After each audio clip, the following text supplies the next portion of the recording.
News, सच जरूरी है। नमस्कार दर्शकों, आप देख रहे हैं MNS न्यूज टीवी और मैं हूं आपके साथ श्रद्धा तिवारी। तो आइए देखते हैं आज की खास खबर। नाइजीरिया के एक स्कूल में लगी भीषण आग, 17 बच्चों की मौत। फिलीपींस में एक मिशन के दौरान अमेरिकी सेना का विमान। शेख हसीना का भारत में रहना बांग्लादेश को नहीं आ रहा त्रास। तो आइए देखते हैं खबरें विस्तार से। नाइजीरिया के एक स्कूल में लगी भीषण आग, 17 बच्चों की मौत। नाइजीरिया के उत्तर पश्चिमी इलाके में एक बड़े हादसे से पूरा देश दहल गया। नाइजीरिया में स्थित एक इस्लामिक स्कूल में भीषण आग लग गई। इस आग में झुलसने से कम 17 बच्चों की मौत हो गई। आगजनी की घटना के बाद देश के राष्ट्रपति ने चिंता जताई और जांच का आदेश दिया है। दूसरी ओर देश की आपातकालीन प्रतिक्रिया एजेंसी की ओर से आग लगने के कारणों की जांच शुरू की गई। राष्ट्रीय आपातकालीन प्रबंधन एजेंसी की ओर से जारी एक बयान में बताया गया है कि बुधवार को नाइजीरिया के जमफारा राज्य के कौरा नबोदा जिले के एक इस्लामिक स्कूल में आग लग गई।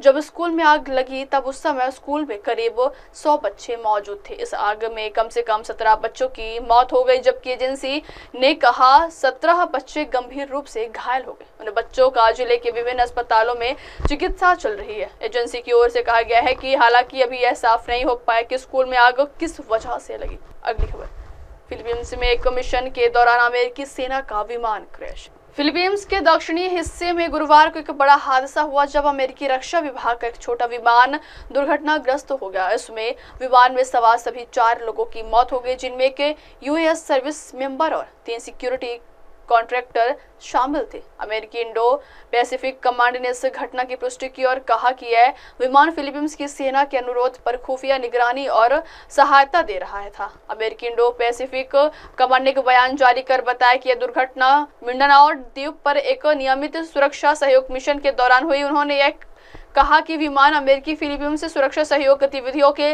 तहत उड़ान भर रहा था। हादसे में मारे गए 4 लोगों की पहचान अभी सार्वजनिक नहीं की गई है, क्योंकि पहले उनके परिवारों को सूचित किया जाना जरूरी है। अमेरिकी सैन्य अधिकारियों ने पुष्टि की है कि इस दुर्घटना में कोई भी जिंदा नहीं बचा है। अगली खबर, शेख हसीना का भारत में रहना बांग्लादेश को नहीं आ रहा रास। बांग्लादेश के अपदस्थ प्रधानमंत्री शेख हसीना का भारत में रहना बांग्लादेश को रास नहीं आ रहा। शेख हसीना भारत में निर्वाचन के दौरान भी अपने समर्थकों को वर्चुअली संबोधित कर रही हैं। गुरुवार को बांग्लादेश ने भारत के कार्यवाहक दूत के समक्ष विरोध दर्ज कराया और कहा कि अपदस्थ प्रधानमंत्री शेख हसीना की झूठी और मनगढ़ंत टिप्पणियां ढाका के खिलाफ शत्रुतापूर्ण कार्रवाई है।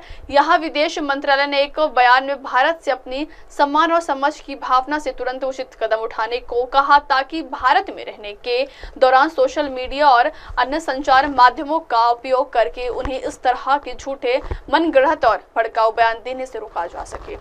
यह घटनाक्रम बुधवार रात को हसीना के भाषण के एक दिन बाद हुआ है, जिसमें उन्होंने देशवासियों से मौजूदा शासन के खिलाफ प्रतिरोध संगठित करने का आह्वान किया। अब वक्त हो चला दर्शकों ब्रेक से लौटने के बाद देखिएगा देश और दुनिया की तमाम बड़ी खबरें बने रही है MNS न्यूज टीवी पर। नमस्कार। आप देख